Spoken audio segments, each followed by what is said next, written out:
Hey everyone, and welcome back to Summarize Science.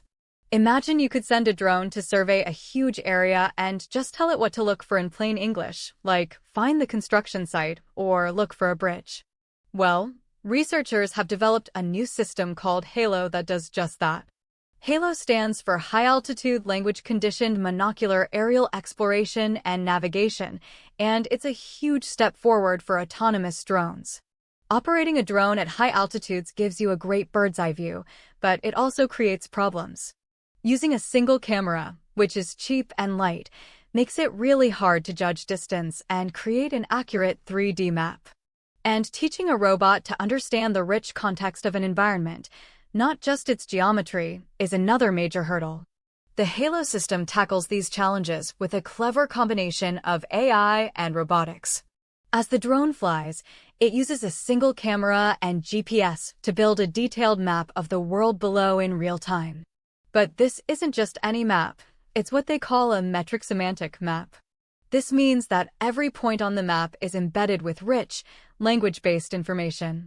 So instead of just seeing a patch of gray pixels, the system understands it as pavement, road, or rooftop. This allows the drone to understand complex, open-ended commands given in natural language. When given a task, like find the pedestrian crossing, HALO doesn't just wander around randomly. It uses a smart, two-level planning system to be as efficient as possible. A global planner looks at the whole map and decides which large regions are most promising. It balances exploring completely new territory with revisiting areas that might contain the target. Then, a local planner plots the most efficient short-term path to get the job done. The researchers tested HALO extensively in both detailed simulations and the real world. In simulations covering massive virtual environments, HALO consistently outperformed other state-of-the-art methods. It completed missions much faster and flew shorter, more efficient paths. They then built a custom drone and tested it in the real world, flying missions at an altitude of 40 meters.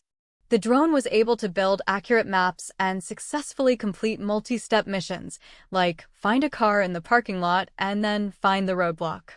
Amazingly, all of this complex processing happens in real time on a computer right on board the drone itself. So, to recap, the HALO system allows a high-flying drone with just one camera to build a language-infused map and follow plain English commands. Its key innovations are its real-time semantic mapping and its efficient hierarchical planner that balances exploration with exploitation. This is significant because it makes advanced drone autonomy much more accessible, using cheaper hardware like a single camera. In the future, technology like this could be revolutionary for search and rescue, disaster response, large-scale agriculture monitoring, and infrastructure inspection. Imagine telling a fleet of drones to find all damaged buildings after an earthquake, or check for blockages along the river. HALO brings us one step closer to that reality. Thanks for watching Summarize Science, and we'll see you in the next video.